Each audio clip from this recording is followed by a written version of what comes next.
Toy Story 4 is the fourth installment in the Toy Story series, where it creates a new adventure for Buzz, Woody, and the gang as they adjust to life with their new kid Bonnie.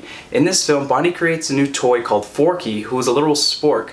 But seeing how Forky is Bonnie's new favorite friend and toy, it's up to Woody to make sure that nothing happens to Forky.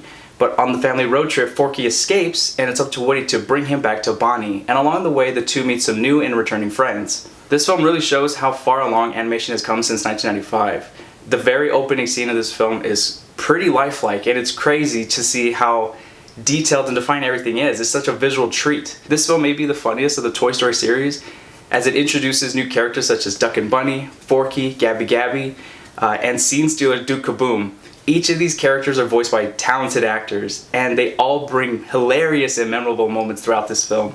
But as the film focuses more on these new characters, some of the original characters kind of get pushed to the side, and every time we do see them, it feels a bit like a filler. When we do see some of the original characters, they do kind of act differently in this film. For instance, Buzz is kind of dimmed down, mainly to set up this continuous gag, and at first it's hilarious, but then after a while it kind of gets dragged out. Toy Story 4 has an issue with creating dilemmas when the film feels like there needs to be one, and this creates like this loop for our characters to go on, as there's quick and visible resolutions for them to take, but for some reason the film asks them to take the long route instead. There is something that goes on in the third act that I know that the writers felt like it would create a sound resolution for most of these characters. It might have just put people on the fence about the entirety of the film. Overall, I would say that Toy Story 4 is a good time, but it's kind of an unnecessary sequel. It was nice to see these characters again, and there are a lot of shining and hilarious moments. So in the end, I would have to say Toy Story 4 is a B+. If you've seen this film, let me know what you thought about it in the comments below, and if you haven't,